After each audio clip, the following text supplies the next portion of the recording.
Hey guys, welcome to the podcast. Before you actually watch the episode, I'd just like to mention here that this episode was recorded a few weeks ago. So that was before the session that happened on the 1st of Feb, where the government announced the new tax laws and how the implementation will take place. So this was before, and in this episode, we just talk about how India cannot ban crypto because there was a lot of talk that India may do it. But spoiler alert, they did not. So, well, that's that. So I hope you enjoy the episode. We will be covering the new tax laws that will be implemented in the future and what that could look like.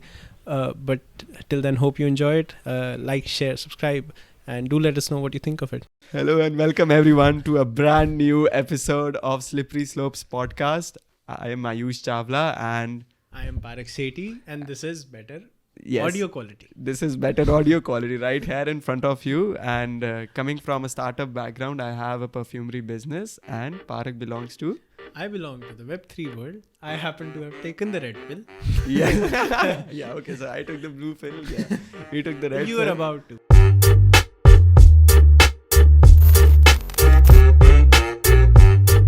Yeah. All my friends are about to. Yeah.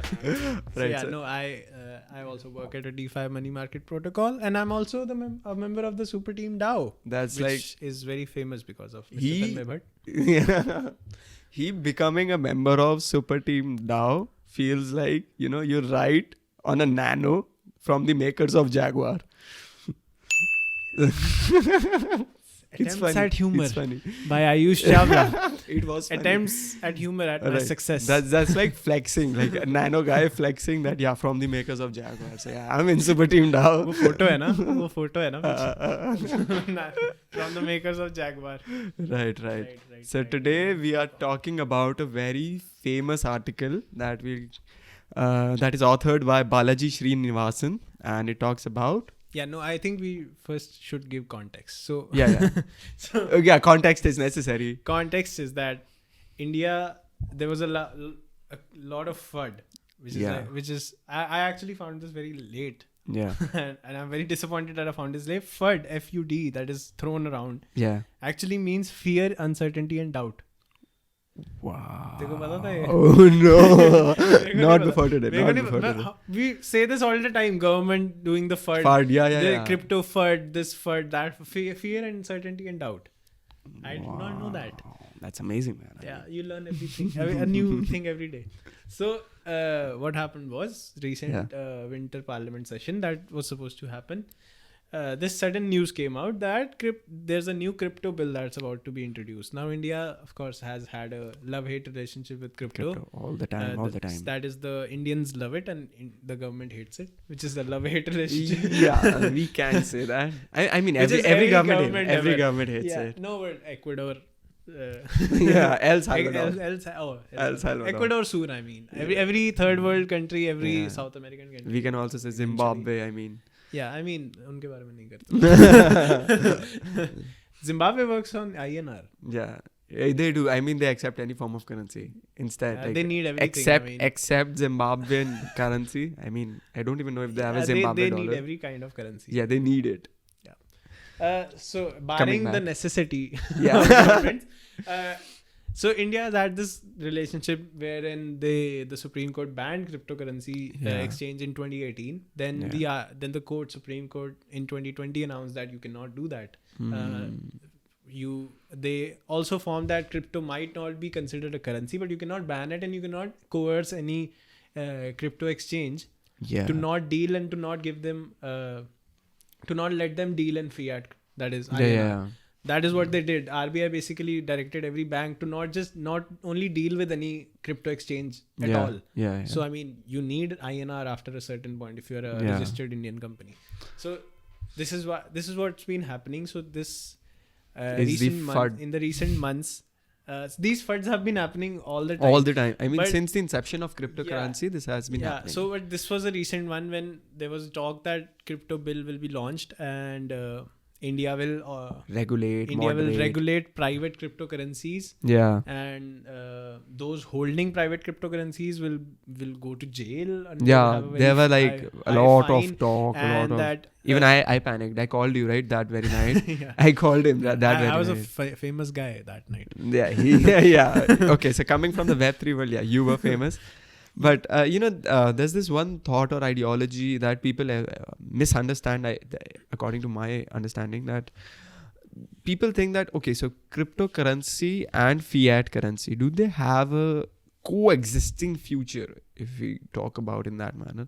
Because let's just not call cryptocurrency a fiat killer. Let's just not call cryptocurrency, if you have Bitcoin, it will kill INR, it will kill the rupee. But do we have a coexisting future? I mean, I'm not educated enough to have an informed opinion, but I think Elon came on the Lex Fridman podcast.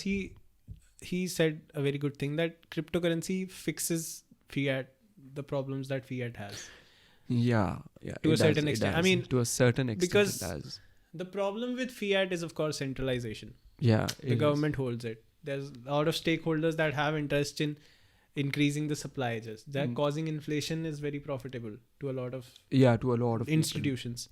And you can cause upheaval. You can have, like, banks work on like 4%. How many, like, banks give money on the basis of loans, right?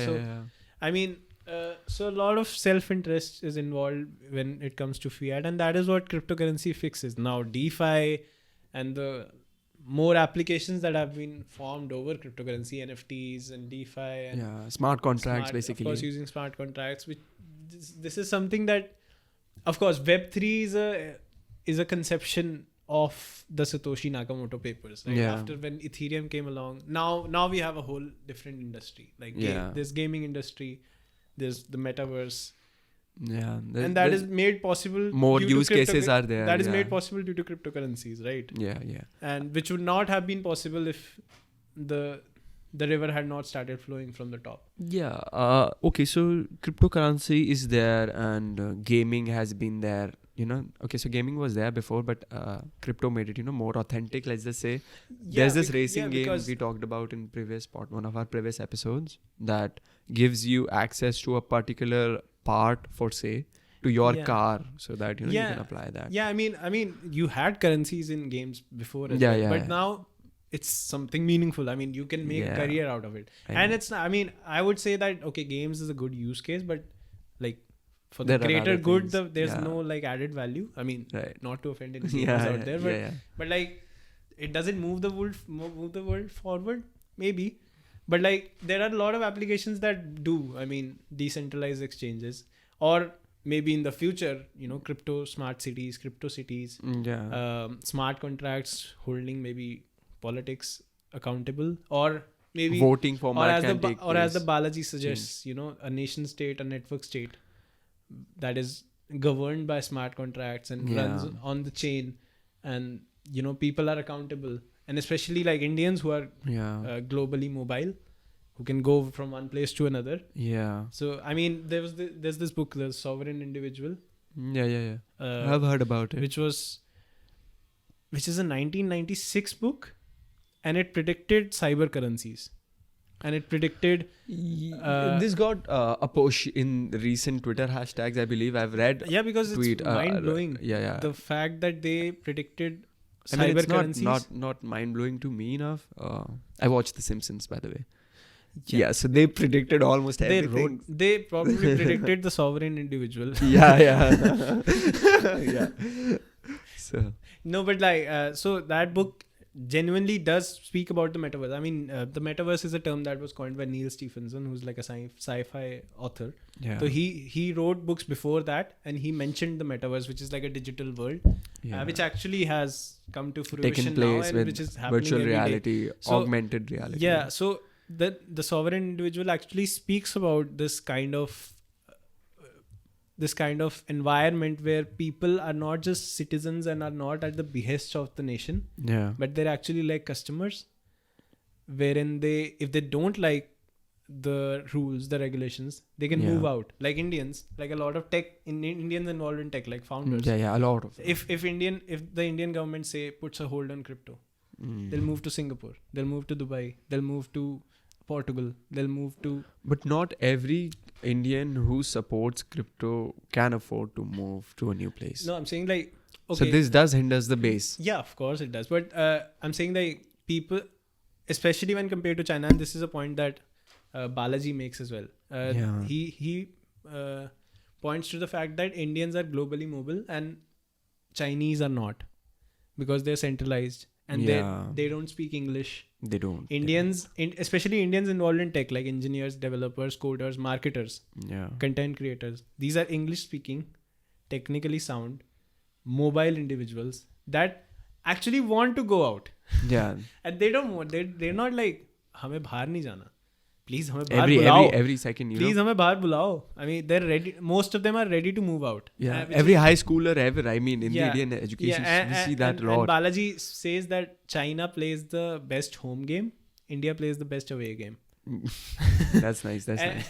And this is his statement that he posted on Twitter, that he's moderately bullish on India and extremely bullish on Indians.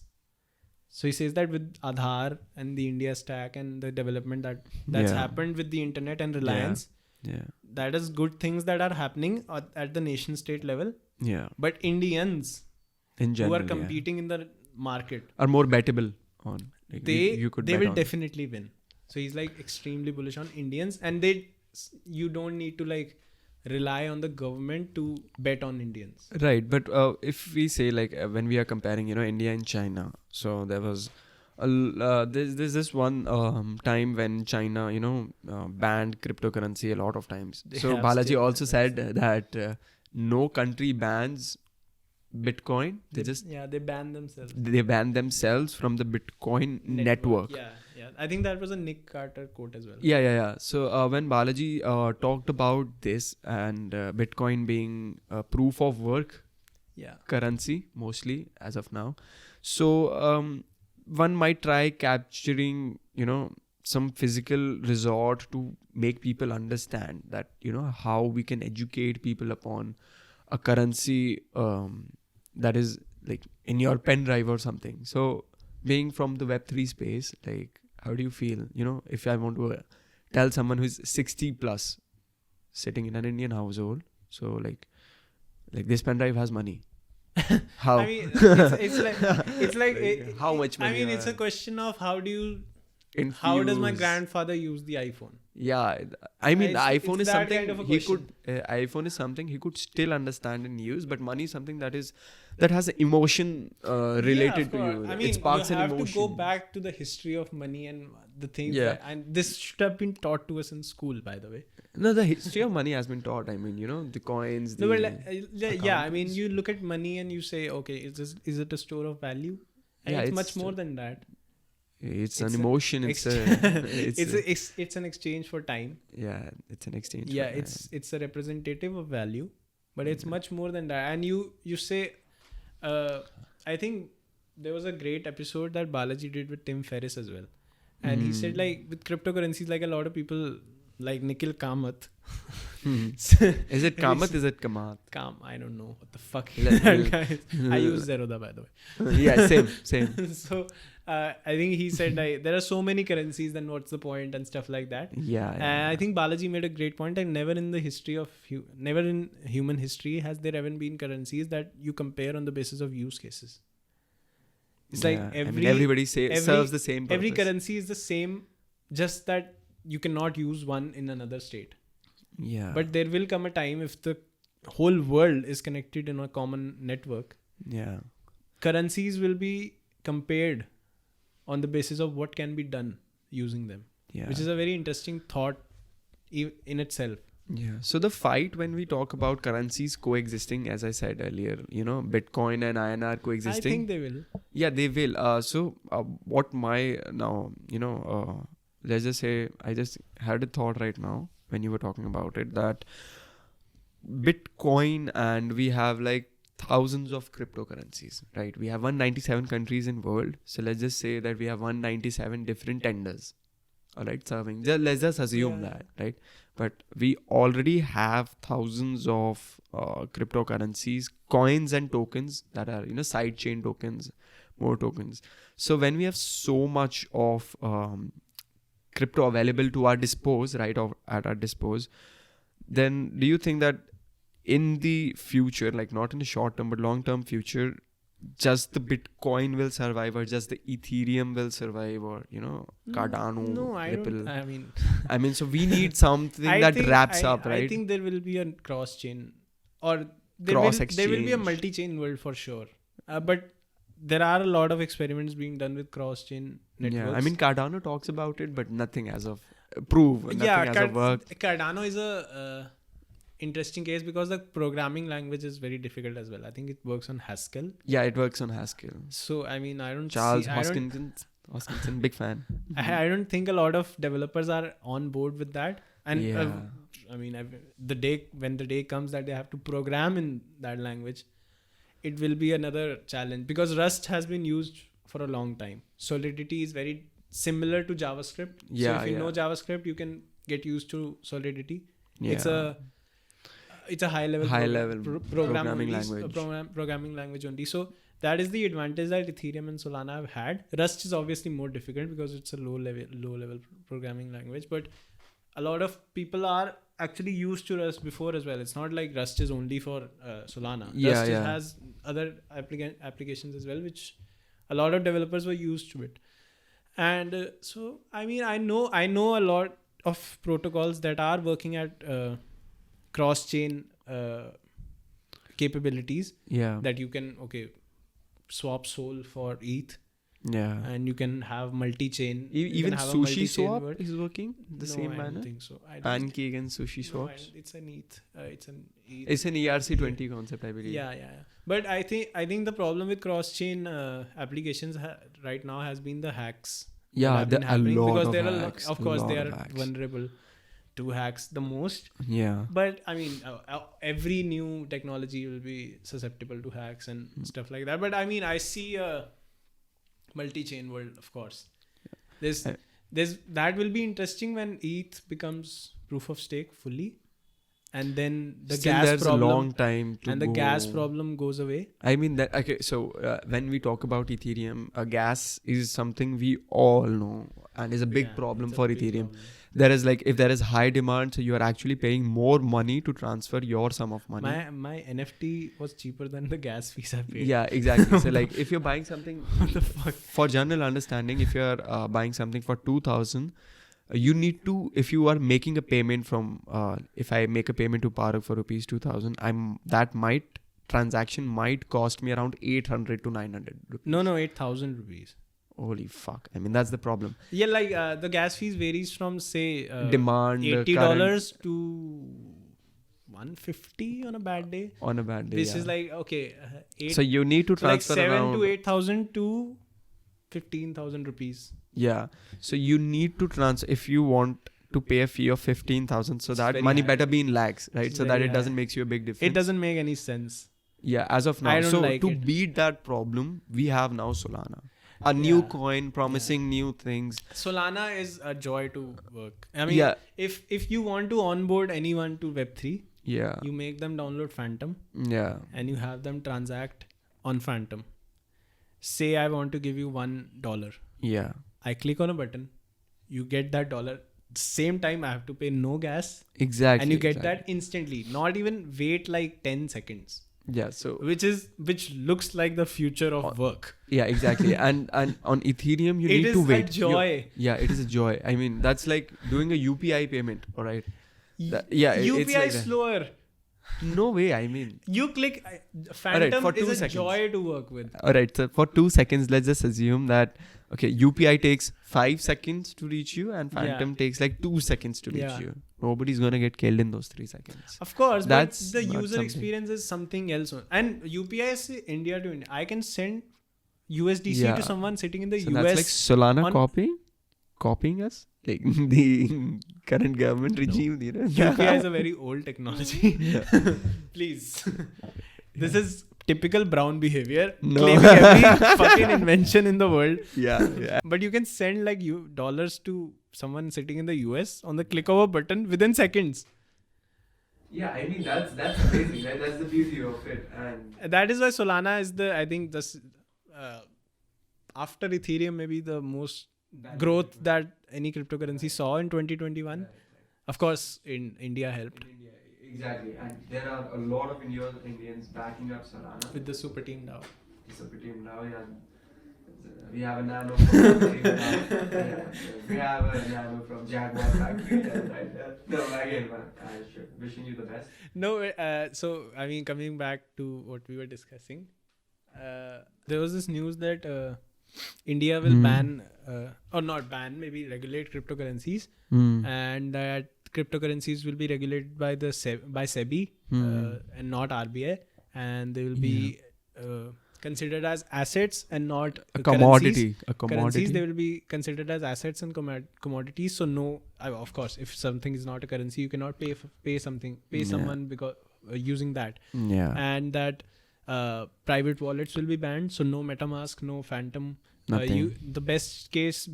So the only use case that's left of cryptocurrencies is hodling them or holding them. Hodling is hold on for dear life, which was actually a spelling mistake. Yeah. Someone made a spelling mistake and fucking people were like, yeah, wow. This guy made a spelling mistake. And that's amazing. We make it an abbreviation. Yeah. So so that was the only use case that will be left. Otherwise, you will be at the behest of the Indian government, and so you will go to jail, and like punishment will follow. So when this all was out, I'll explain that night to you guys. The night I called him when this guy was in high demand. So that night, even I had this FUD, right? So my dad came in, storming the door into my room, and he was like, "Where's all your money?" I was like, "Where's all my money? I mean, it's in my wallet. What?" He's like, "No, I'm talking about WazirX. Kahan hai wo paisa? Like, where's that money?" I was like, "Yeah, it's in WazirX. It's safe. All, crypto mein I have invested." वो तो मैंने Lakshmi chit fund में उड़ा दिया. Yeah. So I was like, "Yeah, it's all safe. So what happened?" "No, there's this bill going on around, and my dad says it's gonna be illegal and this and that, and he hyped me up, saying that government's gonna make a new wallet. All your money's gonna be freezed, your account's gonna be freezed, you cannot deposit, you cannot withdraw, money is gonna be sitting there like right in your face, and you can do anything about it." So I was like, holy fuck, like what's wrong now? So I saw like Binance has an option to hold my money and transfer all my because WazirX might get banned in India. You never know what's the situation here is like with the government. But on a certain aspect also, I believe this government is technologically very informed one. I mean, they know how technology works, and they're pretty progressive with technology. No, Balaji has praised Nirmala Sitharaman as well, which comes as a shock to me as well.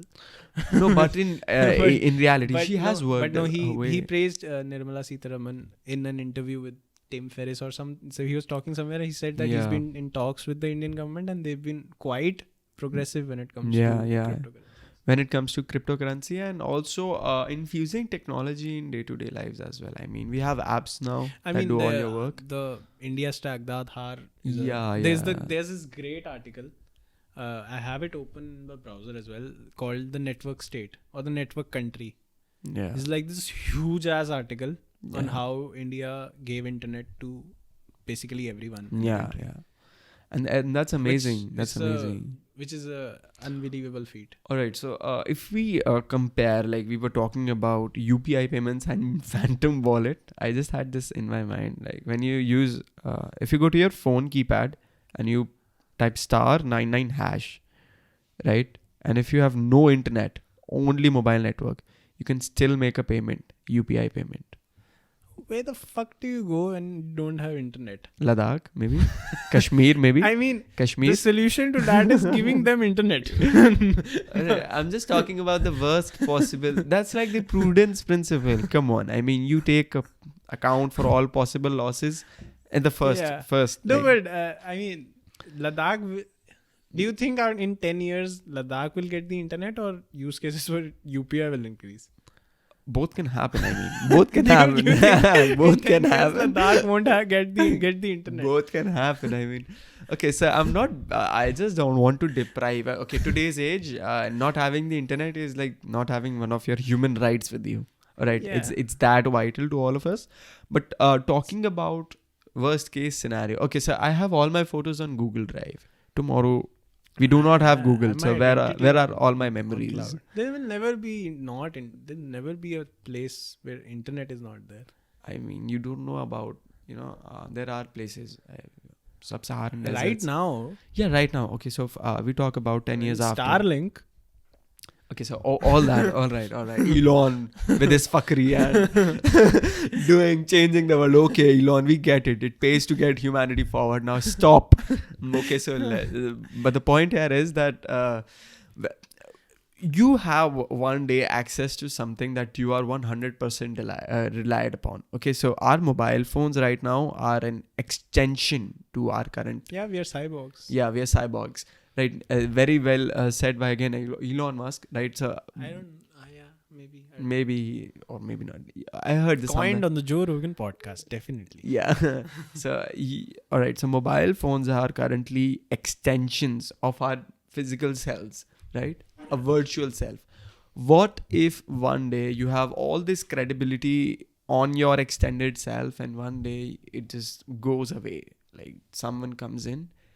Doesn't take your mobile phone away, but takes internet from it. Yeah, but I don't think that will happen. I mean, how? Okay, yeah, I think Balaji made this point in the article as well that we're about to go through. Like, to ban crypto, you'll need to shut off the internet. Yeah. Of the whole country. For that, you need a grid failure. And even then, if it's on the cloud, you can go outside the country and still access your files.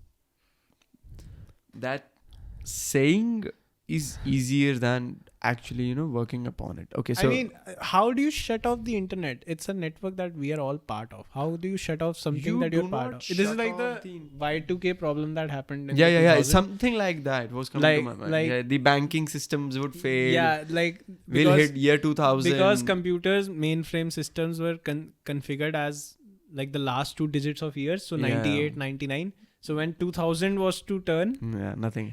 It was 00. So they were all worried that computer systems will fail. Airlines will fail, the networks, the world will go down, and but people started working on it since like the mid 90s. Yeah. And nothing happened. Yeah. It was never gonna happen that way. Yeah. Yeah. So, but like, how do you shut off the internet? That's impossible. I don't think you ever shut off the internet now. You lose access to it, but you don't shut it off. I mean, you lose access to it while traveling, while commuting. You do. That is temporarily losing connectivity. Yeah. So that's what I'm saying. You lose it, but you do not, Yeah, but the solution to that is increased connectivity, which will eventually happen. You see a world after 10 years where there's no internet, except Antarctica maybe, and Antarctica has internet. Yeah, it has internet. No, I don't see a world without internet. All I say is there can be downtimes in certain areas or in certain regions, or with your ISP. That's the same. That can affect you a lot. That can affect you. That's the same with your maps, your digital identity. Yeah. Your Instagram account. Yeah. It's the same. Yeah, almost. But okay, so I mean, it's like saying that crypto may not be available to everyone is like internet may not be available to everyone, which is like China. Mm-hmm. Yeah. I think Nawal said that China banned crypto, but they also banned the internet.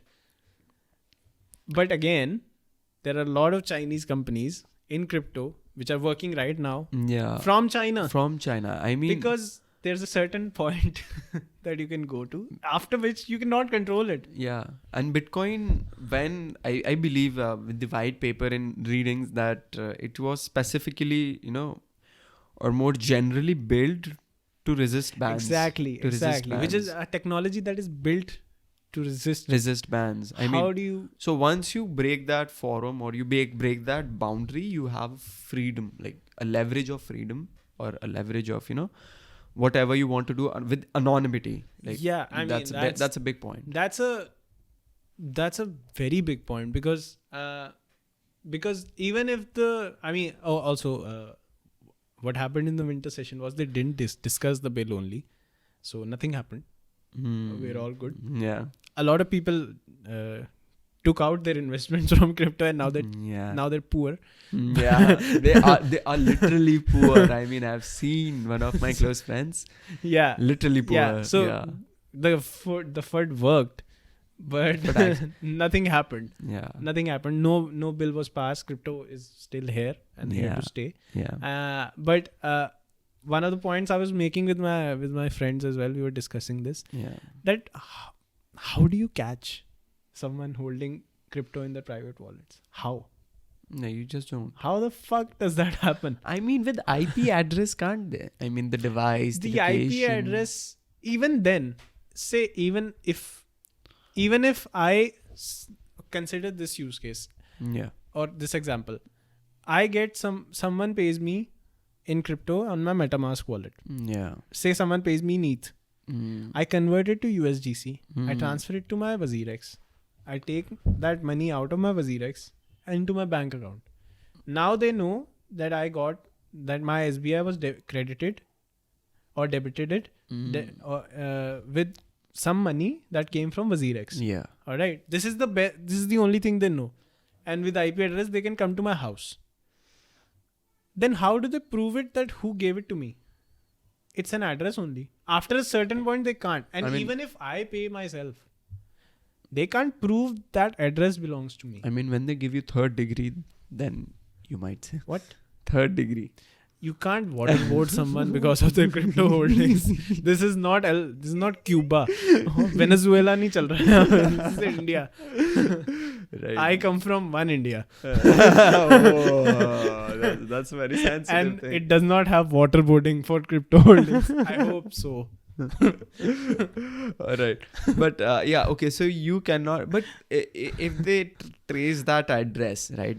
Every transaction on the network has a transaction ID where you identify which It's a public address. Yeah. So which two parties were involved and what amount of. They'll have to see that on Etherscan. Yeah. So if they do, and then they traces out that this transaction was happening between this IP address and this IP address. So I mean, they can't figure out the IP address. Is that for sure? Yeah. I mean, when you access the internet or you open your wallet on your browser, I mean, then there's there's a connection. They can't see from where the address comes from where the other wallet is. They can't figure that out. It's only so the best thing you can figure out about a transaction is from to. And it's a 16-digit phrase. 0x1234 whatever. To 0x1234 forever. Or whatever. Yeah. How the fuck do you make out who gave money to who? There's no way. That is how it's built. No, I know that about no KYC, but I was just concerned about the IP address format. Again, that's what I'm saying, that they can maybe come to my house that you have accessed MetaMask. That's the best they can do. This guy has some holdings, I mean. And they cannot delete my MetaMask. Yeah. I mean, they can after you say it on camera. They can on my browser. But if my private address or secret phrase is with my chachi in the US on a note, how will this work? I mean, catchphrases. That day I had a new wallet. I use Trust Wallet as of now. And that wallet gave me a very funny catchphrase. I mean, what's up with that? I mean, it's a 12 word or 16 word. Yeah, 16 word catchphrase. And but that's the point, right? If I store monkey jump, jellyfish eat, jellyfish, soup, 12 random words. If I store it on a piece of paper, that I don't know where it is. How does this work? I don't understand. No, this will work. They'll find a very big W in St. Sebastian Garden, and then they'll dig it for you, and then they'll get you your passkey. www. Yeah, exactly. No, it is very infeasible to do that, and you cannot after a certain same point. Is with the best thing you can do is increase the punishment. Say, do you want to risk? That like the 10 years in jail. Like the medieval times, right? Yeah. You need to punish. Yeah. Do you want to risk 10 years in jail just so you can access crypto or Web3? Yeah. No, I'll take a flight to Dubai. Yeah. Thanks. Yeah. That's after my first notice. Thank you. Thank you. That I'm was out. my time. You've been a great country. Yeah. Here I go to the Cayman Islands. They're waiting for me. No, No. but we Yeah, definitely exactly. gonna running there. Like people gonna run there eventually after Jamaica some is time. calling. Jamaica. Yeah. Sounds like a great place to live. Yeah, so Though- it has, but it is an exactly. infeasible thing, of course, to track down and in generally. If China is not able to do it, I mean, China is not a benchmark, of course, for something to do or not to do, but in generally, it to is an have control infeasible. over a certain population, China is best. I mean, yeah, No one does it Asians do it the best. I mean, to have control. I mean, if we look at North Korea, if we look at China, better. North Korea is a drowning state. yeah, but I don't know what's up with Asians, bros. But like, I mean, I have No never control, heard. bro. I've never heard post 1900s. Okay, so we had World War One, too. That's a different story. But apart from that, no current government in Europe has been so terrible, or in Northern America or Southern America. Okay, Bolsonaro is a bad guy. Yeah, I mean, no, but There's- like South America has its problems. But Yeah. yeah, no, the controlling Americans state. found democracy Yeah, and they went wild. yeah. I mean, since then it's crazy out there. The US is a different kind of a problem. Yeah, it is. It is a problem to the Which world. is as a of now. problem of abundance that if you get a lot of it, Yeah. you go wild. Yeah, That I is what mean, we see in SF. New York. US has been, taking the charge, and now they have lost it. No, like, but totally. it's a problem of abundance. They have it too much that there's no reset. Like, of course, we don't want war in the world. But Yeah, we war, don't. what war gets out, what you get out of war is a reset. And what Yeah. is valuable, what is not valuable, Spoils of war, What- all of that. what is important, what's not important. You get all of that from Yeah, the war. exactly. But again, if okay, so a country like that, I don't wish for a war on them, but if a country that doesn't goes to a war for a very long time, that doesn't even have a war, so that country definitely goes crazy. No, it's not crazy, but like you have problems like I don't want to get attacked by any kind of Give me Protest. a problem. Give me a problem. I'm ready to laugh at it already. Give me a problem. You don't have problems like are you triggered by discussing this in class? Yeah. If not, if you are, then you might not come to class. It's Or okay. Then you might got You- shot. It's okay if you come with a support pet animal in class. Yeah. You It's you don't bring get your things pet like day these. to school. Yeah, I you don't mean, get things like these if funny. Bring yeah. your pet to school day. I mean, that's so Like, yeah. cute. I mean, we have 50 genders now. You don't get these kind of again, it's not, this is something that is happening in San Francisco and not in India, because Yeah. in India you have real problems. Yeah. I mean I mean, You water can't- is a real problem, yeah. if you're a builder in Bangalore, by builder I mean builder of apps, so like if you're a developer in Bangalore, Yeah. no, you don't you don't care about like a lot of problems that Americans think are problems. Yeah. Your problems are how to feed family. Yeah. Your- So is it Your problem is how to marry sister. No, like not marry sister, how to marry the sister away. yeah. Better rephrase That came out yeah. weird. All right. No, but if this is the time to not look out for America as the substandard or as the threshold of No, because Global it has its technology. problems, right? How about you see the American media? yeah. It is going downhill, bro. It's American media is suffering a very, lot. very bad. This is like Republic TV, every channel. They are. I mean, not CNN is good, not Fox is good, and like they're like journalists who are using Substack now. Matt Taibbi, Grant Greenwald. Yeah. Famous journalists, which are like, fuck this, we're moving out. Yeah. And No using their relation to Substacks. this. Yeah. Matt Taibbi recently said that there was a discussion. He had a friend in the New York Times, and the Yeah. New York Times was like, we have to do something about Substack.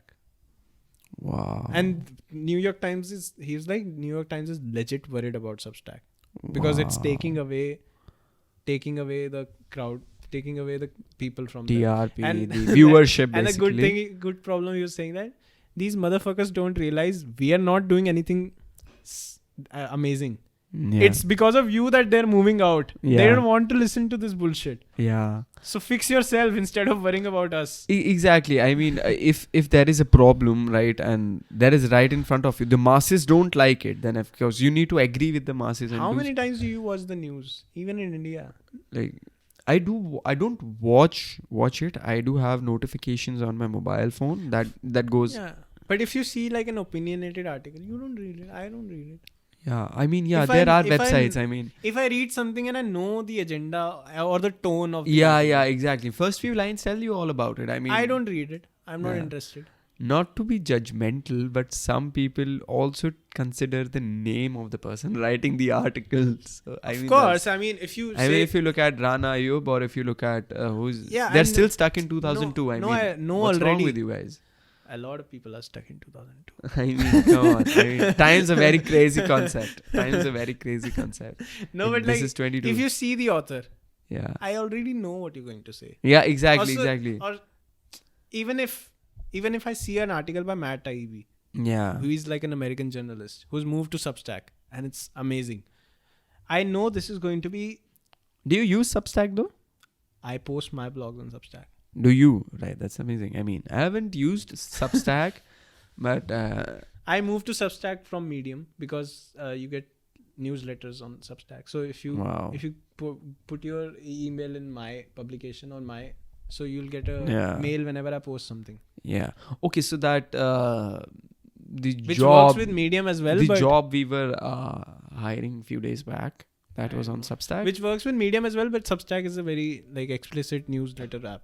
That's nice. And That's it works. I mean, Matt Taibbi has a Substack now. Balaji had a Substack. Now he has his own website because Balaji doesn't need Substack. Nice. Wow. Yeah. I mean, that's true. Substack needs Balaji. Yeah. And a lot of journalists at this point have Substack only. And because it's not censoring anyone, Dr.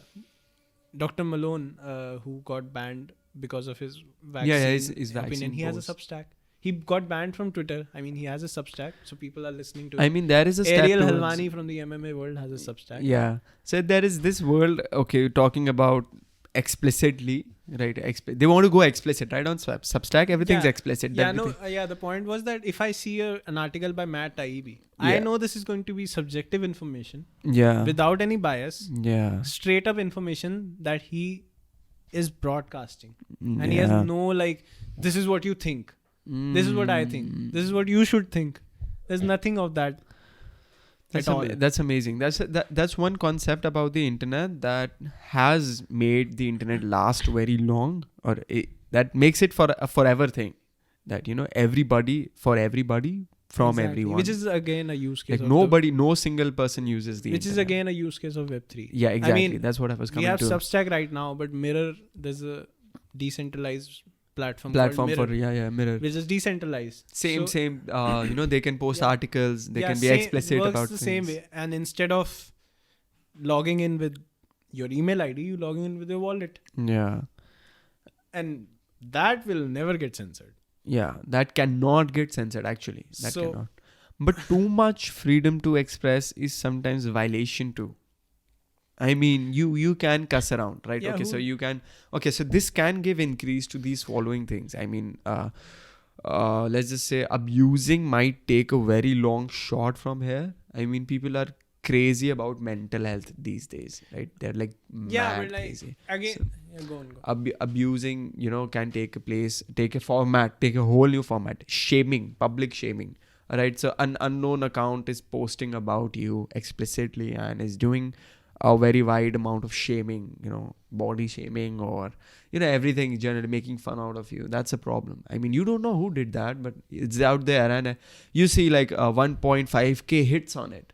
I mean, that's a number that's going to concern you when you go and at the end of the day, you go to sleep. I mean, that's Yeah. the thing you'd think about. I mean, 1,000 people have seen that article, which shames me publicly and in a very explicit manner. Yeah. I mean, that's something that you're going to be concerned about, right? So there needs to be a moderation format is what I have a vouch for, because I don't want tomorrow someone blaming slippery slopes. I want them to criticize and then we get them back with the feedback. That's how. So for that, we need to know the parties. Yeah, but this comes with a problem of who decides what is good and what is bad. Because And I mean, Twitter started with this intention only. Yeah, I exactly. truly believe that, and I don't think I think Jack Dorsey proposed two different kinds of Twitter, where in one there's censorship Yeah. and the other is the Wild West, and anybody can Yeah. say anything, which would have been a great idea, I think. But It would have been. Yeah. But I mean, porn is allowed on Twitter. Is it? Yeah, you can get naked on Twitter, but Wow. the former Wow. president of the United States is banned. Donald J. Trump. He has his own app, right? What was it called? Of course, but the point I'm making is Yeah, porn yeah. is banned, and the former president porn of is the legal, United but, States of America I didn't knew is that banned from porn Twitter. is that. Oh, you can go naked on Twitter. Wow. Definitely. I just I made never knew that. his weekend. I haven't explored that side of Twitter yet, but now I'm surely gonna do He's it. like, Twitter is like Reddit. For me, yeah. I was just talking about. Twitter is like Reddit? I was just coming to that. I mean, Reddit. I go to Reddit for that stuff. No, but like, Reddit's so pretty that's the good. point of making, like, Yeah. Dr. Malone is banned from Twitter, but porn is allowed. A lot of people I know who pointed their opinions Yeah. are banned from Twitter, who didn't shame anyone, Mm. who just suggested or were skeptics of Yeah. a certain drug or a Yeah. certain treatment that is going on in the world right now very prominently. Yeah. I mean, the classic example of Joe Rogan that we were talking earlier today, right? The Yeah. horse dewormer. I mean, yeah, that is CNN. Yeah. I mean, CNN on TV. Yeah. That's like total bullshit, like horse crap. Brett Weinstein has his podcast. Yeah. This is by Brett Weinstein is a biologist. He was inviting people and just talking about ivermectin and these things. Yeah. YouTube deleted his account. Yeah. Totally like vanished. That's what I was talking The about. fuck? Yeah.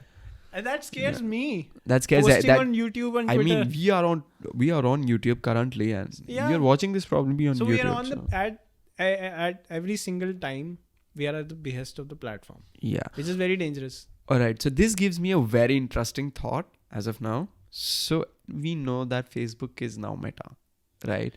And Yeah. anything that we post on Instagram, do you think, not just Instagram, but on Meta too now, formerly Facebook, By Meta. by Meta, yeah. So formerly Facebook, I guess. So do you think that there is a chance that Facebook might become what Mirror is trying to do, or what? They can never become Mirror because they, I mean, until you have Mark Zuckerberg in control, you cannot be decentralized. Yeah, but I think at least there can be an attempt towards it. Do you think there can be a Facebook DAO? I don't think so.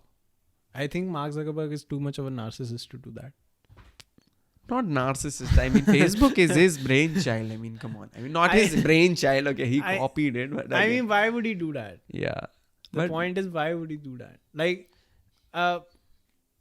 there are a lot of people in the crypto world, in the Web3 world, that have progressively made their roadmaps that this app or this protocol will eventually become a DAO or eventually become decentralized and we won't have control, which is a very commendable thought to do in the first place.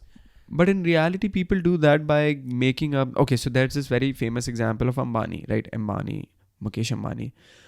Now, I'm bringing this because you just said that, people are saying that they do not want to have control by DAOs.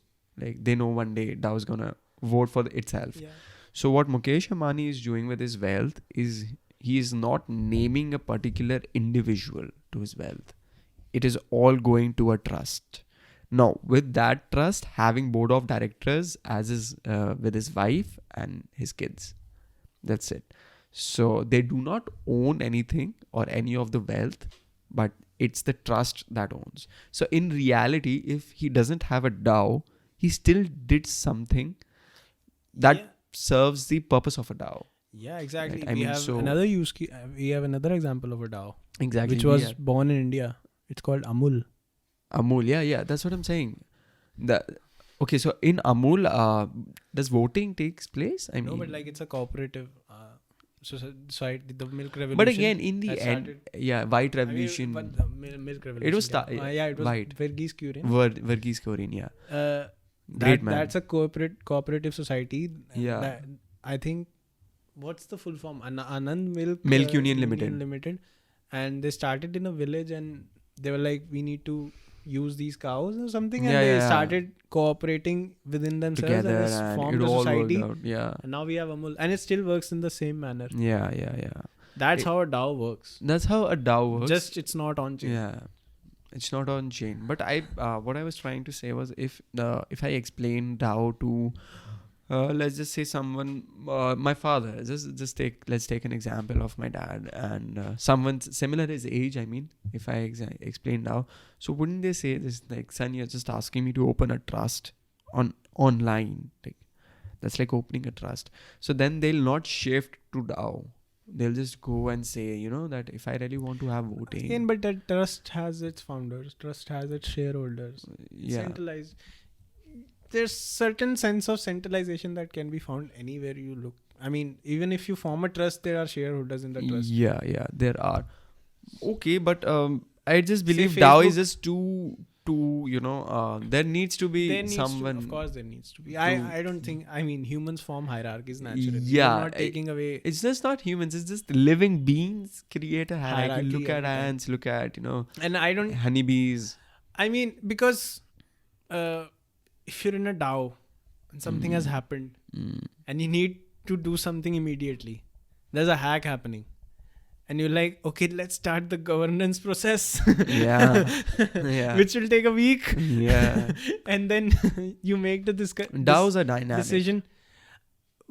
How dynamic can you get with governance? Trust, yeah, you cannot. But DAOs are super dynamic. I mean, And you need someone with a vision. You need people with visions. Of course, you can decentralize your powers. yeah, But yeah, you need a steering ship and you need someone to steer it. yeah. And of course, these things are being worked on. Ideas are being discussed. But I don't think Mark Zuckerberg is going to take away his control over Facebook.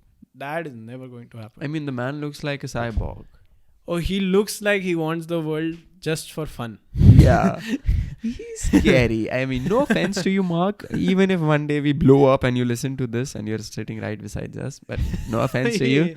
He No, looks like a scary individual. Yeah, I mean, like, what's up, man? I mean, get some nose job, get some, some treatment. He looks like, I mean, Elon has rockets. Yeah. I think Mark looks at rockets and he's like, that's a nice dildo. Yeah. yeah. The Mark's looks are pretty skeptical. And no. And this is not just on the basis of his looks. He has actively done a lot of fuckery. Have you seen that video of Mark Zuckerberg announcing Facebook as Meta? I mean, that video. No. Yeah, I've seen it. That video. I mean, he's just staring into the He camera. doesn't blink only, na? He didn't blink for like a It's minute, and he was just I'm like in the metaverse. speaking. Yeah, he's just speaking. I mean, bro, you're not in the metaverse. Scary individual. Yeah, exactly. I mean, And bro, again, this is not just on the basis of his looks. He has done a lot of bad things, which are very, yeah, which are very bad. yeah. Even some bad things that might have happened to you as well. I mean, privacy concerns and selling your data, Cambridge Analytica. That's what He's Marks done a get lot of away with. things. Yeah, that's just U.S. Senate taking a chill pill, and Mark, come on. I mean, U.S. Senate does discuss things with Mark Zuckerberg. Yeah, I did do, but I Definitely. mean, there's no outcome to it as of now. Still. There will never be an Okay, open so- outcome out of it. Okay, so if US Senate calls him again and he's like, Your Honor, I'm now the CEO of Meta. I don't have any links to Facebook. I mean, we have seen that joke, That right? doesn't work that way. Yeah, but we have seen that joke. It was funny. Again, I'm the CEO of Meta. I don't know Facebook, I but don't know Facebook. Exactly. That's one way. How to get away with crimes. Change the name. Yeah. That might get you. UP. Sorry, don't come to my house. Sorry. Yeah, it's Sorry, okay. Sorry. It's UP okay. means something else. Upwards and progressive. But No, talking of changing names. Yeah, I UP just has thought a of history, something I related to UP. Yeah, no, but then they did the right thing. I mean, I'm with you guys. I mean, what's wrong? We No. proudly call it Prayagraj. I mean, what's wrong? Yeah. I mean, what's wrong? Yeah, I call it Bombay only. Yeah, I don't even call Mumbai. Call it whatever the fuck you want. I mean, I don't give a shit. I mean, No. whatever the state says, the state owns it. This is why we need decentralization, guys. No This is why I'm way. on Web3. This is exactly what I'm talking about. No way. Become sovereign individuals. Go to the gym. Don't let the state control you. Don't let them take you the vaccine. I've taken vaccine twice now. You haven't taken vaccine twice now. You have taken the vaccine fully. There were Second two dose. shots. People call it double vaccinated. That's not double vaccinated. You're getting this, like, you're completing your previous shot with the This next vaccine shot. So thing is a rabbit hole. I don't want to go, especially on YouTube. Yeah, I mean, there are a lot of There people might be an audio podcast we could do on Spotify because you don't get banned on Spotify. Yeah. I'm not doing this on YouTube. Yeah, same. So no comments on the vaccine. Just go get vaccinated. Yeah. I mean, you should. I mean, again, it does form antibodies. I mean, it protects you. I'm okay with vaccines, but like a lot of shady stuff that these Yeah, recently we discovered guys are that. doing. Yeah. Recently we discovered that. This is another rabbit hole. Yeah, this is another episode, and this is another reason for you Episode to that stick. will not come out on YouTube. Yeah, only audio only. USB में देंगे तुम्हें डाल के ये ले इसमें है, सुन ले कोई बैन नहीं करेगा. CD burn करनी पड़ेगी. I mean, a lot of audience wouldn't have got that. CD burn करनी पड़ेगी that. What, we have toddlers listening to us? I mean, yeah. I mean, What? we have kids listening to us. Do people not know about like Nero or CD No, burning? no. Okay, so this is funny thing. I want to come on to it. Okay, so I have a cousin, my sister. Like, she's 14 now. Soon to be 14. She doesn't know anything, no crap about CDs. She just knows that we have a PlayStation at home. Yeah. We just put in CDs and it works. and it works. She doesn't even, I am pretty... There was a time we had to submit our projects on CDs. CDs, yeah. I mean, burning of that CD. Oh my God. Nero burner. You know? Fuck you and I love you at the same time. I mean... Yeah. Sometimes it used to... I mean, we don't know floppy disks, so... Yeah, I have used a floppy disk. But we don't like... Yeah, but we don't know my it, computer at my place still have a floppy disk reader and it works. There was VCR before that, we don't know. Yeah, VHS It's and evolution. VCR. That's an evolution that everybody People has. born now will use only wallets. Yeah, exactly. I was coming to that. Like, you know, now Fiat has its time and then... okay, so coexisting Fiat and crypto, they both value each other. That gives us a price to buy and to sell and to make commodities put at a price. Okay, so if we have a McDonald's burger, for Indians, McAloo Tikki, for outsiders, McChicken. Chicken, right? For I'm sure. International audiences, we got you covered. I mean, international I'm audiences. sure they have McChicken only. Yeah, I mean, simple as that. I mean, it gets that. French fries, okay, that's universal. So French fries, one French fries, if it costs like $1, 70 rupees, right? In Indian rupees, 70, and dollar universally, right? We buy it through crypto. Let's just say for $1 worth of BTC, I gave it to McDonald's and the McDonald's gave me fries. But that dollar value was decided by fiat and crypto both. Yeah. Right? So they both need to coexist, I believe. Or else what the value decider would The be. reason why stable coins are working in the real world is because they're pegged to fiat. Yeah, they're pegged. The day Bitcoin or Ethereum becomes stable, what happens? No. The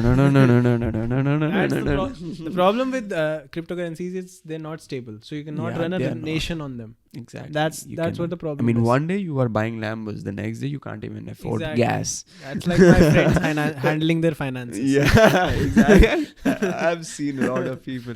I mean, we should do another episode on personal budgeting and, tell these motherfuckers indirectly or directly on camera. Okay, even Papa ka paisa has to be there's a limit to saved. Dad, you're not working hard enough. So,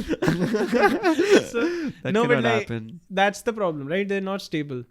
And of course, the government can't control them. But what if we time the markets? I mean, crypto's 24/7. You cannot time the market. You cannot, again, it's a network, right? You cannot time something which is all the time online. I just understood the point I finished. Time the market, I understood. Like, what the fuck? Dumb alert. Dumb alert, exactly. Dumb opinion. Let's take it behind a barn and shoot it. Do you want to go through the article? Yeah, definitely. I mean, we were going through it and coming back to how the article also talks about how it is totally infeasible to prevent someone from holding BTC, and we have discussed upon that already, I guess. To shut off internet. I think, the article is called the name. India legalizes crypto. Yeah, so it's by Balaji Srinivasan again. He's the former CTO of Coinbase. He was an advisor at Andreessen Horowitz, A16Z. And also now he's a serial entrepreneur, genius individual. And so he writes this article, and how he basically points to the fact that India already has a regulatory regime for crypto, and it's called the Foreign Exchange Management Act, which is FEMA.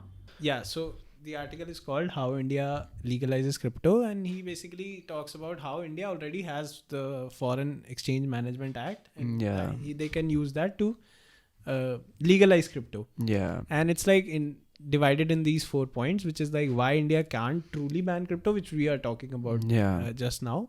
What people think a crypto ban could do, which is like what I was talking about. Save the environment, a lot of costs that are involved in mining, give government control, all these kind of things, and what a crypto ban would actually do. Yeah. And then finally what India should do to legalize crypto under FEMA. Yeah. Very interesting, very easy read. Again, Nick Carter basically saying that countries don't ban Bitcoin. They only ban themselves from the Bitcoin network. This is all we've covered, guys. Yeah, I mean, we have talked about it, but the article, we'll surely drop down a link to this article. It's an amazing read, 20-minute read, I mean. Yeah, but to only reiterate the point that why India can't ban crypto is because it's not technically feasible, because math and computer science get in the way. Yeah. Amazingly explained. What a wise gentleman. Exactly. Yeah. And again, two very interesting points that he did make is it's not socially feasible that brilliant engineers, financiers, tens of millions of crypto holders globally present formidable obstacles. I mean, the stakeholders that the crypto industry has, geniuses. Like they're the best talent in the tech world. We have. And they're working on solutions in the Web3 world. Chris Dixon, Naval Ravikant, Andreessen Horowitz himself. So, I mean, how far can you go? Yeah, and if you're an Indian founder, again, we spoke about this, you'll just move out. Why would you stay? I mean, and this is something that would cost the Indian government and India as a state. If your best founders go out, they don't give jobs to people.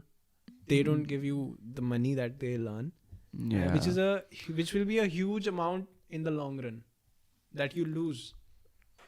We can say so. Yeah. That's a very downside to it.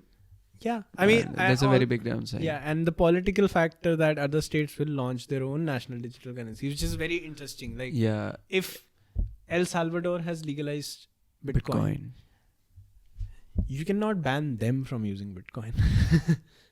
Apparently. Right? Okay, so if someone from El Salvador makes me a payment in Bitcoin and Bitcoin is banned in my region, so you cannot ban that. Yeah, you cannot ban that. I mean, and if say El Salvador has to deal, I mean, there's a loophole right here. If India and El Salvador have to deal, they have relations. They do. For what? Every country in the world has relations with each other. Any relation that any dealing that El Salvador and India has to do. Say not El Salvador, an African country. Yeah. And they use Bitcoin only. Yeah. How do you deal with them? Yeah, Do you not pay them, or do you not transact with them because they are using Bitcoin? So you're banning them yourself from the network, right? You cannot ban any other country which will get on the train, hop on the bus. You cannot ban them because of the network it has. Yeah. And the people suffer as well. I mean, as we talked about, you cannot shut down the internet, but if for certain sense you're not lucky enough and you take birth in North Korea and the world still has internet. I mean, it's not just like that. Yeah, it's not like the concept goes away. Yeah, the concept is still there. That's what I was coming down to. So the concept is pretty much enormous enough to not wipe at all. I mean, which makes it forever. Like internet goes on forever. Yeah, and of course then he goes deep into the fact that it's technically not feasible to ban BTC or cryptocurrency in general, because they're like, you store your wallet on paper. What do you do then? Yeah. For- Yeah. Yeah, so I think this was a very interesting point, which he summarizes that Bitcoin specifically and cryptocurrencies more generally were built to resist Just bans. Yeah, that we So talked for the about. government to truly stop Indians from making Bitcoin transactions, a mere internet shutdown for a day or a week or even a year would not be enough. Yeah. And that might lead to a lot of loss in revenues for the government itself. Yeah. I mean, all the tax filing is done Yeah, online. I mean, exactly. so you cannot just turn it off. I mean, And the mobility and this flexibility. is interesting. To it really offers. prevent Indians from holding BTC, the state would need to subject the country to an electromagnetic pulse or Wow. or mass Gaussing. degaussing. Sufficient. What is this word? Degaussing? Electromagnetic pulse is basically a term that is coined. I learned from Call of Duty. Now it's a bomb that fries all the or fries all the electronics All around right. it. Yeah, it's like you can feel. So or mass degaussing EMP. sufficient to destroy all forms of memory storage, right? Ban all immigration and emigration indefinitely and stop all forms of communication entirely with people outside the country to prevent anyone from sending a few words out of India. That's like North Korea. That's not even North Korea. I mean, at this point, do you think India can do something like this? No. I mean, North Korea is doing this. I'm not saying India is anyhow related. I mean, to you it. cannot go back. Yeah. Okay, we are cavemen again. We live in The cave. government is like, we did this thing wrong. Yeah. You need to go back and Let take the communist route. Let me hit the reset button. Exactly. So it's Not gonna really happen. technically not feasible. Not gonna happen. Socially not feasible. Founders will go out. Politically Yeah. not feasible. We have treasuries with bitcoins stuffed in them. I mean, they're holding for good. I mean, if they don't decide to sell it like, crazy cows.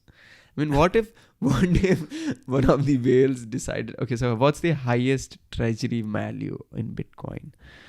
Market cap. This is MicroStrategy. How many bitcoins do they have? 71,000 bitcoins. Bro, what are you doing? 71,000 bitcoins. I mean, that's enough. I mean, 71,000 bitcoins. Okay, so what? are you Satoshi Nakamoto? That's MicroStrategy Incorporated, and are listed on Nasdaq. Exactly. How do you ban them? Yeah, you do not. These are these treasuries And- been trading on Nasdaq since a lot of time now, or was it just recently announced? And another interesting thing. I don't know about your answer. I don't know the answer. But, All right. another interesting thing. You Yeah. can ban Bitcoin. Go ahead. Can you ban me from buying a Tesla stock? No, you can't. I can't. Tesla invests in Bitcoin.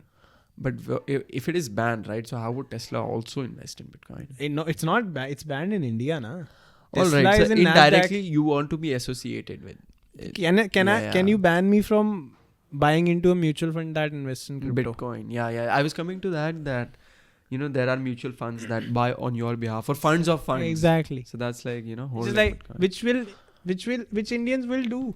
Eventually, Or any citizen of any country would do. any if person with Bitcoin is banned. rationality embedded within themselves would do. Yeah. So banning crypto is not politically feasible. feasible. Now this is very interesting because there are reasons why countries can't ban it, and the new age of global monetary world that we are entering, right, where voting has been put at this level. I mean, you vote for it. DAOs are all about voting, and it's all about people talking about people. So politics goes around the same manner, and banning it from that aspect is pretty tough. Again, because this is my line. You cannot ban the network you're a part of. Wow. Nano, I mean, from the makers of Jaguar. yeah. No, I mean, we're gonna drop that to a T, and we're gonna sell it to you. Capitalism. Yeah, we should do a merch about that. You cannot ban a network you're I mean, part of. Yeah, I mean, we are like 200 followers on Instagram, so so we definitely Two people will buy. Yeah. Economics. What are you doing, son? Dad, I'm just trying to solve global economic issues with my friends on a laptop. Yeah, we will buy our own stuff. Yeah. We will call ourselves the government. Yeah. We are rich. Yeah, but no, he made a very interesting analogy of Google News there. So he's like news organizations were competing with each other. Yeah. And a lot of like bullshit news and fake news were also happening. What Mhm. Google News did is what? Collated every one of them Yeah. and pitted them against each other. So if you go to Google News, you'll get an article from TOI, you'll get an article from Hindu, you'll get an article from the Telegraph. Yeah. That's fun. I mean, And they're all pitted against each other. that's like aggregator, news aggregator. Yeah. So the bullshit went away. Because you cannot lower your standard in comparison to the other. Because people will not read your article only. Oh, wow. That's amazing. And that is and he draws this comparison to to like political governments as well. So if another government is using BTC, if another government is using cryptocurrency, how do you not do it? Or how do you prevent your citizens from dealing with citizens of that country? How does that work? It can't. I mean, comparing news and then the Bitcoin coverage or usage is pretty, I believe, it sounded pretty off because if I just say that, somebody is trying a system, right? What's the best way to get to a system? Like somebody uses that system and if it works, you follow that.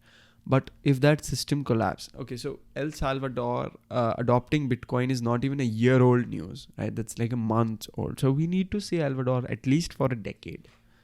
Just to come to a point. No, but like not just BTC. I mean, CBDC is a currency that India is considering to launch, right? CBDC. Oh, yeah. Yeah. So this is what the point is making. Like the same thing is about to happen over the 2020s as multiple countries begin launching national digital currencies and we go from 100 million plus crypto owners to 1 billion. Yeah. Right. So each country will face a trade-off between centralized control and global adoption of its national digital currency. Yeah, that's right. I mean, right. And when you pit those because I can buy a digital currency from anywhere, right? Yeah. That's the nature of a digital currency. Yeah. So then, of course, he's making this point. I'm not educated. This is Balaji Srinivasan. So the obvious design for a national digital currency is simply to back it by a centralized database, which only approved government users control. Yeah. Right. But again, this obvious approach immediately runs into a problem. A state that tries forcing its citizens to adopt a national digital currency domestically will soon contend with the reality of an unbannable international currency. I mean, you can't pit your currency with another currency and expect that other currencies will not have more use cases. Yeah. Or other currencies will not offer more services or have dApps on them. Yeah. I mean, the dApps is like, okay, so technology came way later than concept of currency came in, right? So it's just making the best out of both worlds. If there were empires or if there were early, cavemen, they had currencies, right? Even. Yeah. So that's just like in today's world, infusing technology with it and getting more use cases out. Exactly. Of it. So money. Again, we were discussing this, like currencies would be compared upon the use cases. It's not like just, okay, this is the currency I have to use. Yeah. When you say, okay, I can use so multiple which one is currencies. more efficient and effective. When I can use multiple currencies, you cannot force me to just use India's currency.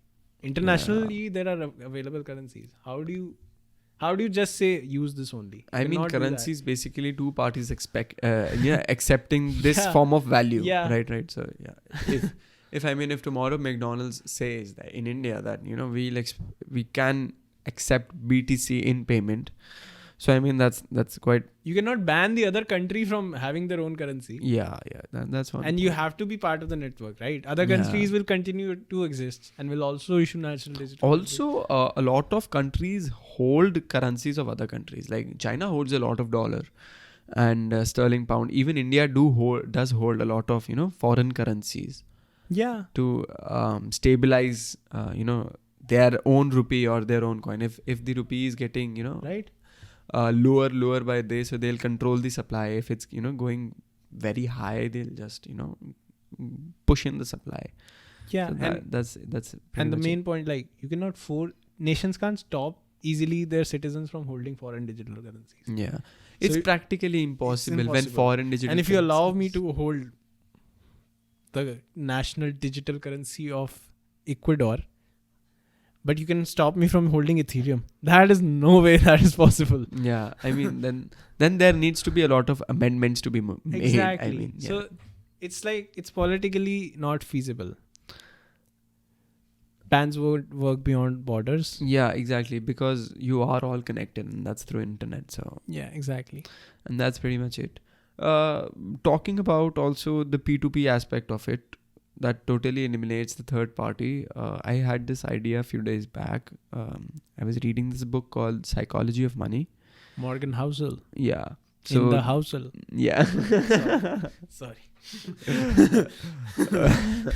So the way he talks about money is pretty clever. He uses a lot of stories in his book, and to make things easily understandable. So when we talk about money, the one of the important aspect is the sense of emotion that has attached towards it, right?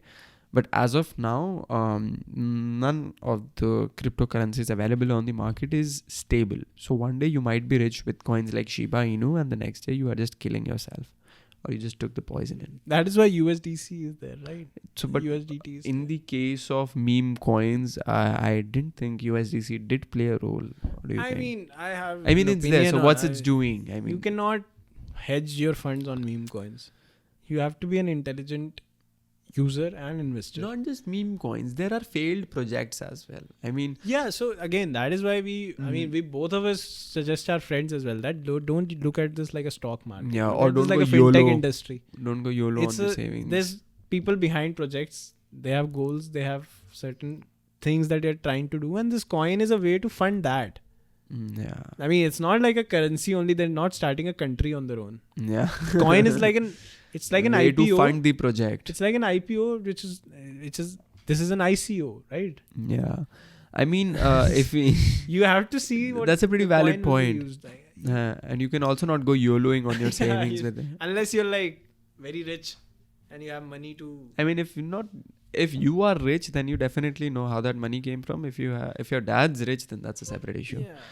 That's a parenting problem. We can't solve that. Or also we cannot avoid, or we cannot change the fact that you just won a lottery. So You're a trust fund baby. We cannot solve that. yeah, exactly.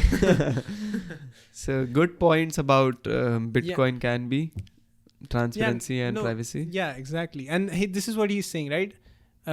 So in the future, currencies will not be just be compared on the fact of their value. Yeah.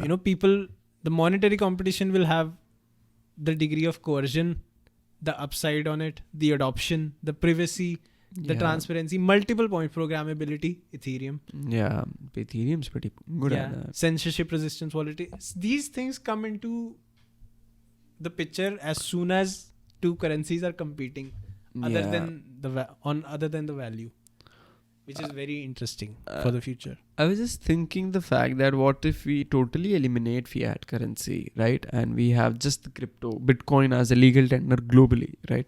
So if Bitcoin has like a fixed price, like 1 BTC, now we shop according to BTC, right? So the other coins that are also into the play, that is Ethereum, Polkadot, Cardano, Solana.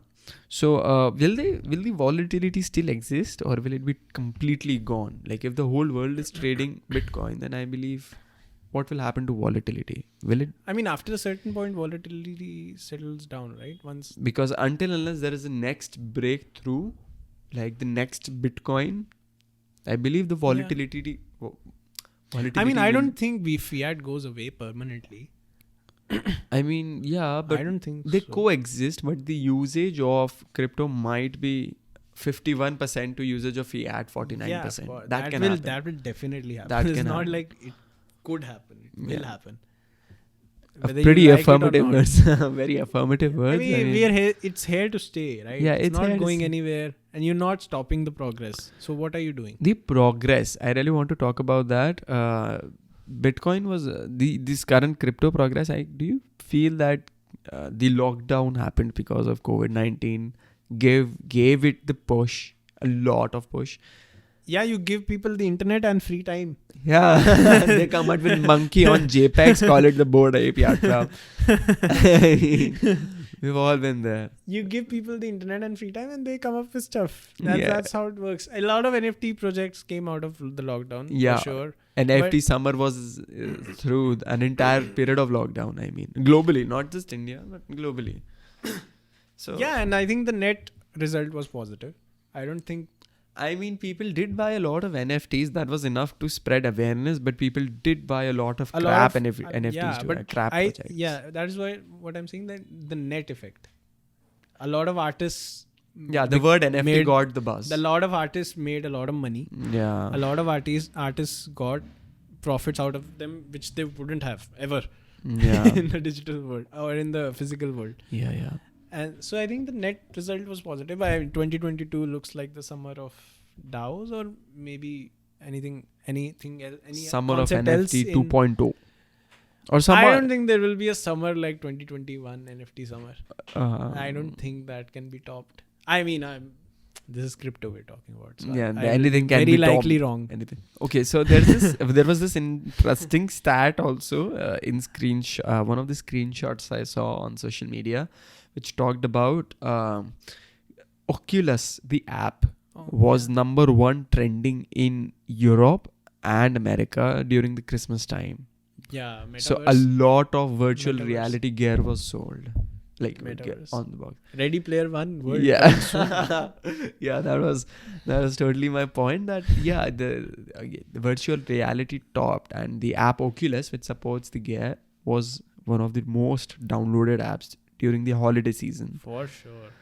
I am so not surprised. This is the grip that it is getting on, and I believe I am not surprised. Yeah, you're not surprised. I mean, the person listening to this, so we are talking about them, not you. You should not be surprised. Yeah, you should. That's what I was coming to. You should not be surprised. I mean, that's just the beginning of something big that is happening. I mean, people getting married in metaverse. Yeah. I was playing GTA Online yesterday night, and that's not the metaverse, but that's one of the closest things. Very close to metaverse. That's very close to metaverse. It has in-game economics. It has things you could buy. Yeah, barely economic. I didn't think it had like economics. I mean, it can have. The currency is very deflationary. It can have if they want to. I have like 30 million on my online account, exactly. and I still cannot buy a few cars. Yeah, so they can have economics if they want to, which will be very interesting. Yeah, they can, and that might change the whole game. I mean, yeah, who knows? Eric Weinstein is advising GTA, Rockstar Games, and they're like figuring out economics in the GTA world. I mean, GTA could be all about NFTs. The recent it could blow up. I mean, they'll blow the roof off the graph. Also, when I was playing last night, so there's this expansion pack in GTA where Dr. Dre comes in, and he talks about NFT in game. What the hell he want with Dre music? Yeah, it's weird, right? So I did a little digging, and it looks like he wants to use it as an NFT. I mean, for me, that was like, this really got the word out. I mean, to the gamer community, because a lot of people still believe that NFTs are a joke, or, you could just right-click save.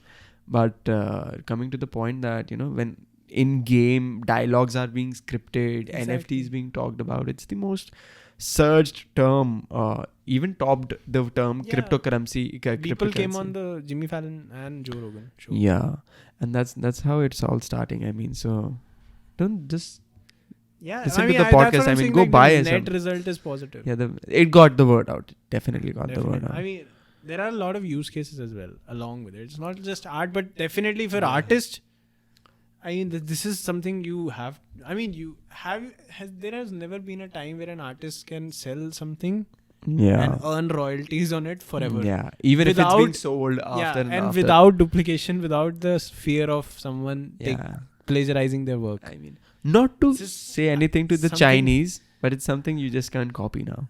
Yeah. We have gotten will not be made in China, all right? Okay. The God made the earth, the God made the sky, and everything was made in China. But man made the metaverse. So. Yeah. So now it's something Chinese cannot copy. So sorry, China. Big 2 thumbs down. This is our time now. Yeah, this is like the people's time, and thank you. They're still making hardware wallets. Chinese. Where do you think Ledger works? Yeah, Ledger is made. Yeah, they'll make something every time. They are the manufacturing hub of the world. Yeah, I mean, exactly. Not for long now. No, but like what they did with manufacturing, India can do with tech. Yeah, and they're definitely on the right track. Yeah, I mean, India has proved its really, its ground with Teams like Matic, working I have teams like 16-year-old Solana. developers all over my Twitter. And it's very annoying. It's White very hat? irritating. Is that white hat? Not at all white hat. These are self-made people. 16-year-old developers, founder of this protocol, founder of that. 13-year... Gajesh Naik is 14-year-old. What the fuck? 14 years old. Do you not know Gajesh Naik? No, I know that he has his own protocol, Yeah, right? he has Taksh and Gaj Finance. Gaj Finance. He also had his NFT collection. He's a 14-year-old boy from Goa. He Goa? That doesn't seem to fit in the picture. This guy is unbelievable, man. He's smarter than me, definitely. He's smarter than a lot of adults I know. Wow. He's 14. I have a Respect. The Super Team DAO has 16-year-old developers, 16-year-old UI UX designers, 17-year-old. My friends were... What were you doing when you were 16? I was preparing for my board exams, bro. मैं तो flames बना रहा था भाई. Oh, yeah, same. Yeah. You were 16. When you were 16, you were preparing for board exams? 10th में होते हैं? नहीं. हमारे नहीं हुए थे. Yeah, हाँ? we did not. What were you doing when you were 16? I was jamming on my Xbox, bro. All day, all night. What do you do when you're 20 now? Basically the same stuff. No, not really. I jam on my PS4 now. Consoles changed. Okay. A lot of things changed. Okay? Yeah. He's not the same person when he was 16. Yes, I'm not the same person. No, when I was 16, I wasn't into all this. You know, I knew like when I was 16, I probably didn't even know about Bitcoin. When I was 16, I was very dumb, basically. I know that. I mean, I've seen that. No, but like it's very annoying and gives me hope. Yeah. There are 16 Indian guy from... first of all, they don't need to be from Delhi. Or they don't need to be from Mumbai or Bangalore.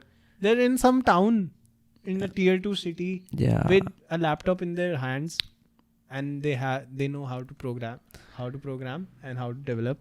Yeah. And they're dealing in the US.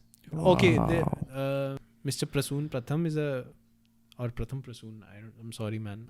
I'm getting your name wrong. Yeah. But he's a 17-year-old developer who's working in the US from India. Wow. I mean, he got a job in the US. He's a developer and he's working on projects. He earns a lot of money. And he's 17 years old. And this is this is what Indian tech future looks like. I mean, it does look. Do you think great. he'll go to college? No, but I feel concerned about Do you these think guys. he will go to college? Okay, so we talked about two great personalities right here. That is one's Gajesh, and one's Pratham Prasoon. He's 17. Alright, so crazy. Pratham and Gajesh, I mean, they're like 14 and 17. So like, get a childhood, please. I mean, it's concerning for me. It's like, of course, they are. See, Okay, so they are earning, right? My world is skewed because I see these people only. These are like marvels in like a stack of hay, right? They're not every 17-year-old Indian boy is doing that. What Pratham is doing or what Gajesh is doing. That's fine. I mean, I'm pretty I know. concerned about these That boys. I know, but they are prodigies. Of course they are. Yeah, they are. No, undisputedly they are. But the point here is that But even 23-year-old developers can emulate that. Is what I'm trying to say. So they're that good at it. So that's the point. So You just have to be good, have skills, have the laptop, have the internet, and India takes it away from there. Thanks guys, we take it away. Yeah, thank you. Now was our time. Thank you so much. That was your time. Now our time. Please give it to me. I'll take it from here. So yeah, India has definitely have a good future in tech, but okay, so promoting young prodigies is also really good stuff, right? Yeah. But I want Gajesh to play cricket when he's... Yeah, exactly. That's what I'm saying. I want Pratham and Gajesh to come over, have some drinks. I'll hand you the controller, have a game of FIFA. And, no, but that's out. another thing I've noticed, that they're not like geeks. What the fuck? Cool motherfuckers. No way. For sure, I know them. I've spoken with them. They're very cool. Are they? Wow. They're cooler than we were. For sure. Whoa. I mean... These 16, 17-year-old UI UX developers, UI UX designers, coders, these are not like nerds. They are cool. Seriously, Oh, that's for like you sure. shattered a stereotype for me. Oh no, they are cool. Wow. I saw this 17-year-old guy who's selling like his merch, Web3 merch on his website. He's also a coder. He's selling like cool hoodies. This is not like a nerd that we're talking about. These are cool guys. That's like, have you seen that movie How to Sell Drugs Online Fast? That's a very good movie, and that talks about the same. So it's like we should be scared. I We am should 20 and I feel old every day now because of these guys. You feel old, wow. I was on LinkedIn first. And I was feeling young when I was coming to this place for the podcast. I was feeling young, like yeah, I'm 20, you know, full of life, full of energy, full of time. I felt young. Now I'm like, okay, I'm middle aged. Yeah. According to the, So you this feel is- old yeah, I With- do feel with- old every day. with of my prodigies life now. around you. Yeah, I mean, I'm not that bad, but I could have been better. A lot better. that's with everyone. I mean, everybody could have been better, but that's the story, right? That's the bottom line conclusion. I could have been better. No, but like I see, 20 is not old. I know that, but 13, and you know coding, and you have to that is some 13-year-old kid that would is an outlier. Of course I probably know that. be in 7th grade. That is an outlier. I know that, but 17-year-old engine coders, there are a lot, like a handful of people I know who are 17, 16, and they know solidity. How long does it take to learn solidity? Probably a year and a half. Like from base, like you don't know any coding. Yeah. Then from a year. An year, probably. That's amazing. If you can learn it very quickly. That's amazing. I mean, that's feat achieved.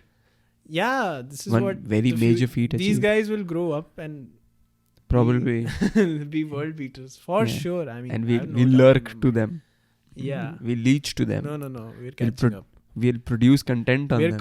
We'll call you on our podcast Yes, and give you a yes. platform. Yes. Be more Yes. vocal. Slippery slopes is the way. Give us them We're views. catching up. Yeah. I feel old talking to these guys and seeing what So they do. do they talk to you with bhaiya and all? Like, hi Paarug bhaiya. There's Like, no bhaiya in crypto. hello, You- sir. If you're synonymous, you don't even know the age. How do you say bhaiya? wow. it's like taking the kind of the image that age gives. Yeah. Like, okay, you're a young guy, I won't give this project to you. There's nothing like that. It's only on merit. Wow. Right. That's Which is another use case, ladies Yeah, I and mean, gentlemen. it's only on merit, right? Another merit. if yeah. you're- Another pro. Say if you're from a small town in India and you don't want to like tell your age or want people to judge on the basis of it, you don't need to tell them. You have to, you have your work to back you up, right? Yeah. So why do you care about my age? And that is Yeah. something that they're doing right now. Yeah. It's happening right now. Join the super team now, guys. Yeah. I mean, I also thought of, learning coding, a few weeks back. I was just thinking, start of December 2021, I was thinking about how to code. Everybody and, should learn coding. Yeah, because I just thought that, by learning code, I might understand more of what is happening now. But on the same time, I just wondered, like, there are so many coders. No. Won't they be a fiasco? That's Like something I've found out to be false. mechanical engineers. There are never like more coders. There's always something that needs coding to be done, and they need a developer. Wow, that's amazing. There's no ending to that. There are always projects. So there's that saying that there is no finite number of jobs. No, definitely not. So there are You infinite make new number. jobs. You make new jobs. I think Naval says the universal basic income, which is like the UBI, that jobs will end after AI takes over, Yeah. and you need UBI. So he's like, that's a non-solution to a non-problem. He's like, we make new jobs, like which is a considerable point. Is that It is pretty much. I mean, he basically said that 10 years ago, do you think if I said that podcasting would be a job, would you have believed me? No, Right? Nobody but would have. but we made the internet, and now podcasting is a job. Look So at we us. invent jobs. That'll never be a problem. So there are no finite number of jobs, right? Yeah, of course. There's like infinite number of jobs. Yeah. It keeps on creating dynamic. Yeah. There's a dynamic that works through it. If a lawyer, say if crypto comes in, you say the stockbroker goes out of job. No. He can find work in the crypto world. Yeah. Can become a coder. And then Yeah. beat those 14-year-olds in There's their no own beating game. those 14 years old. Yeah, I mean, there is no beating. And all respect to you guys if you listen to this. But we surely, man. we surely I need to worship have these you. guys. We surely need to have you on our podcast. I mean, We need to have them in our country though. yeah, they aren't in the Gajesh and aren't they residing in our country? Yeah, they do. So that's perfect. I mean, that is bro. वो कह रहा बढ़िया हो गया. Yeah. I It's mean, like, perfect. yeah, I perfect. mean, no brain drain here. I mean, because since growing up as as a But they delicate, definitely won't go to colleges, right? they definitely won't.